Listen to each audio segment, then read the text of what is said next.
Nikita Mirzani kembali menuai kontroversi karena pernyataannya yang dianggap tidak konsisten soal putrinya, Laura Meizani Mawardi. Pasalnya, dalam sebuah video yang diunggah di kanal YouTube-nya, Nikita mengungkapkan pesan penuh harus bagi seorang ibu. Ia menegaskan bahwa sikap kerasnya terhadap Laura semata-mata demi mendidik sang putri. Nikita juga menyatakan keikhlasannya membiarkan Laura menentukan jalan hidupnya sendiri.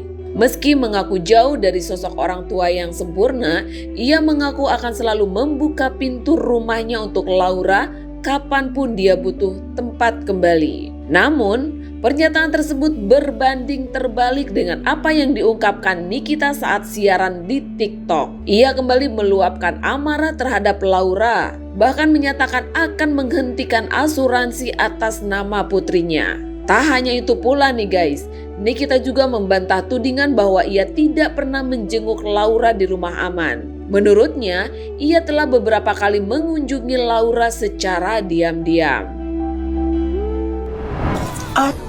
5 bulan enggak dilihat, emang lu lihat kalau gua kesana diem-diem? Emang tuh anak aja kebanyakan bohongnya. Terus kalian lihat kan, dia kabur dari rumah aman, badannya montok banget. Itu makan apa? Makan angin. Makan angin, dia badannya montok banget, bajunya bagus-bagus. Tuh dari siapa? Dari siapa? Tenang-tenang, meteng-teng gitu. Emang kalian pikir si Loli teriak-teriak di rumah aman, sekamar sama open BO, sekamar sama yang kena HIV? Bohong, orang dia sekamar sendiri. Dia loh sekamar sendiri di rumah aman. Gue ini masih jadi ibunya, gue ini masih jadi walinya, gue tahu semuanya. Gimana sih netizen ini kalau komen, kenapa anaknya pulang nggak dibukain pintu? Lah lu lihat dulu, denger kan ada rekaman. Berarti dia pulang untuk apa? Untuk apa dia pulang? Gue mau tanya. Nah kalian ini kan pinter-pinter, sama musuh gue ini kan pinter-pinter semua ini. Aduh capek banget.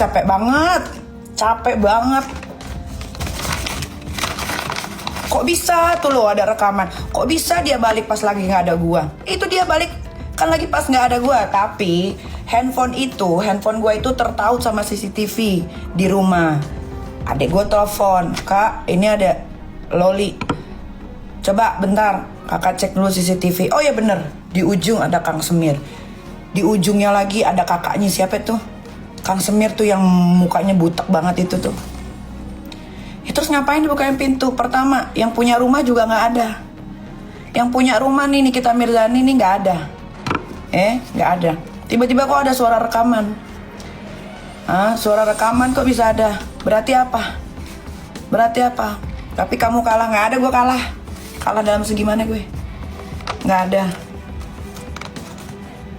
Yang kalah tuh kalian. Makanya kurang cerdik, harus cerdik main. Kalau mau berperang sama gue tuh harus pinter. Gak bisa kalian kalau gak pinter tuh ngadepin gue tuh sulit guys. Netizen pun ramai mengomentari sikap Nikita yang dinilai tidak konsisten.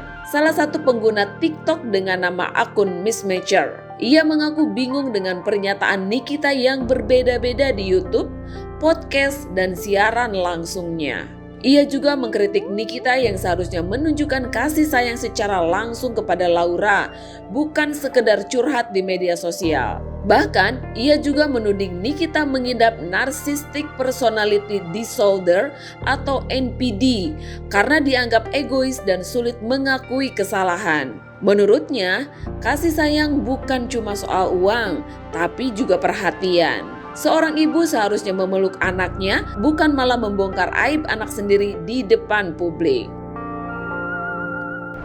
Setelah meninggalkan kamu, pintu rumah Ami terbuka untuk kamu. Dear Ami, 5 bulan Laura Meizani ada di rumah aman. Kenapa Ami tidak mengatakan hal ini di dalam rumah aman? Kenapa tidak ada deep talk antara Ami dengan Laura ketika dia ada di dalam rumah aman? Rekonsiliasi gitu, heart to heart. Sesama perempuan, sesama anggota keluarga saling mengasihi, saling mengampuni. Kenapa nggak ada Ami? Kenapa Ami tidak muncul?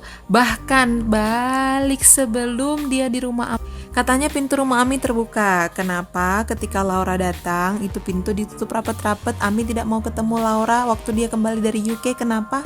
Mendisiplinkan anak tidak seperti itu Ami, tapi sudahlah, sudah banyak psikolog yang coba untuk menasihati Ami. Ami bilang, Ami tahu yang terbaik gimana cara mengurusi Laura.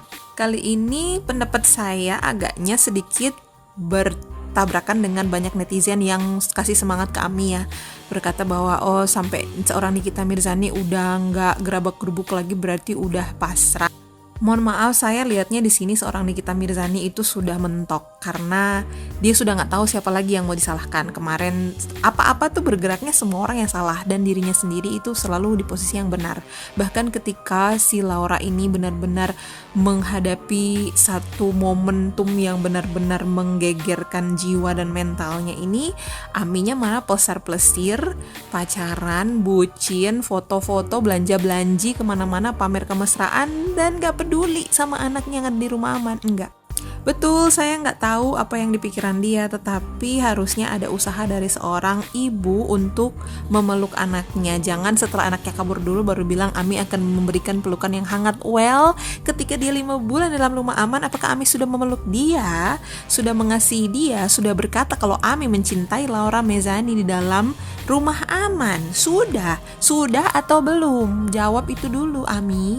Dan Ami sebaiknya check up dulu deh. Ami kok kayaknya agak ada NPD. Aduh, minta maaf, saya bukan psikolog, tapi kok kayak agak manipulatif gitu ya Ami ya, minta maaf ya. Ami sebaiknya ke check up deh ke psikolog gitu.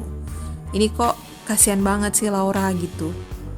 Dia ada di titik ini juga karena siapa? Maksudnya selama ini tidak ada introspeksi dari Ami. Ami selalu menyudutkan Laura yang salah, Laura yang durhaka, Laura yang seperti ini. Ami tidak pernah mau ada usaha untuk mendekati Laura dulu. Bahkan di semua podcast, masih ingat bener, Ami ngobrol sama Melanie Ricardo. Ami bilang dia udah gak pernah kepikiran lagi, gak mikir ini itu. Agak bertabrakan ya Ami dengan yang sekarang. Kok lagak-lagaknya ini karena memang sudah mungkin agak tersudut, bukti sudah di mana-mana, terus Ami merasa ya udahlah, akhirnya harus mengeluarkan sisi ini supaya netizen itu merasa terenyuh begitu ya. Ketika Laura kabur, ya udahlah, ini udah senjata terakhir. Ya betul, akhirnya orang luar ikut-ikutan bicara karena YouTube yang kami post itu adalah untuk semua orang. Bahkan itu udah masuk AdSense-nya karena sudah ditonton oleh berjuta-juta orang dong di YouTube itu. Bahkan story yang kami post di account IG sendiri itu sudah disertakan link-link endorsan pakai clickbait Laura yang sangat sedih. Jadi orang bener-bener kena clickbait. Itu apa kalau bukan mengundang atensi publik? Emang sengaja kan buat orang luar juga supaya ikutan? Soal peduli disamakan dengan biaya. Bukankah membiayai anak itu sudah tanggung jawab dan itu adalah hal yang biasa? Dengan harta yang bergelimang yang saat ini Ami punya, Tuhan sudah kasih harta yang luar biasa banyak nih. Mau sekolahkan Laura sampai ke bulan pun kalau Ami bisa, silahkan. Dan itu sebenarnya hal yang biasa, nggak perlu diungkit-ungkit. Bukankah kita sebagai orang tua emang harus membiayai anak kita? Jadi untuk makanan, pakaian, untuk tempat tinggal itu sudah basic. Orang tua harus nyediain, itu biasa aja, bukan satu hal yang luar biasa. Sekarang, masalah kejiwaan, karena manusia itu tubuh, jiwa, dan roh loh. Tubuhnya sudah dikasih, sekarang jiwanya dikasih apa nih? Yang kena ke mentalnya Laura itu apa? Dari seorang ibu, itu pertanyaan. Nah, pertanyaan-pertanyaan lain juga belum dijawab oleh Ami sendiri ya. Ada beberapa pertanyaan seperti, semua kata-kata yang di YouTube itu bagus banget, indah banget, kayak bikin orang terenyuh ya. Nah, apakah itu sudah diungkapkan ke Laura secara langsung ke depan mukanya Laura? Ngomong kalau Ami sayang Laura, ngomong kalau Ami mau peluk Laura, ngomong kalau Ami benar-benar peduli terhadap Laura. Itu yang jadi pertanyaan saya. Tolong dijawab Ami ya. Soal NPD, silakan cek bareng-bareng antara Ami dan Laura bersama-sama dengan psikolog. Meskipun psikolognya mungkin beda-beda ya, tapi itu kan perlu dicek karena sampai sekarang pun saya masih mempertanyakan, saya harus percaya omongan Ami yang mana, di podcast orang-orang kah, di live Ami sendiri kah, atau di Instagram story yang Ami post tentang Laura kah, atau omongan di depan wartawan yang bilang kalau mau ambil Laura silahkan. Mau adopsi silahkan. Yang mana yang harus saya percayai? Itu aja udah membingungkan loh. Dan tidak ada orang lain yang benar. Semua yang benar itu hanya Ami seorang diri. Semuanya salah, netizen salah, pengacara salah, anak sendiri salah, mantan teman baik salah, semuanya salah. Cuma Ami sendiri saja yang benar. Itu sebenarnya ciri-ciri apa? Oh, psikolog juga salah. Ami bilang di YouTube tidak ada ibu yang tidak mencintai anaknya. Banyak ibu yang tidak mencintai anaknya. Banyak sekali di luar sana. Emang gak pernah dengar kasus ibu buang bayi? Banyak. Jadi tidak usah mengeneralisasi semua ibu mencintai anaknya. Gak semua ibu mencintai anaknya. Gak semua ibu mau mengorbankan diri buat anaknya. Salah satu, merendahkan hati dan minta maaf ke anak itu adalah pengorbanan juga loh. Jadi jangan segala sesuatu tuh dikaitkan dengan uang, uang, dan uang. Merendahkan diri, minta maaf ke anak, memeluk anak, mencintai dia apa adanya, minta maaf gitu sama anak, memohon pengampunan anak kalau misalnya kita salah, itu juga bentuk kepedulian dan bentuk rasa sayang kita kepada anak, bentuk mengorbankan diri. Bukan cuma masalah uang. Doa saya yang terbaik buat Ami dan Laura, semoga bisa pulih hubungan kalian seperti sedia kala, bahkan lebih saling mengasihi lagi, lebih saling menyayangi lagi. Bisa yuk perbaikan, bisa yuk saling mengasihi kembali. Pernyataan Nikita yang terus berubah-ubah ini memicu berbagai asumsi. Terlepas dari apapun masalah antara Niki dan Laura, banyak juga yang berharap hubungan Niki dan Laura dapat membaik tanpa drama yang terus dipertontonkan di media sosial. Lantas, apakah keduanya mampu menemukan jalan tengah? Hanya waktu yang menjawab.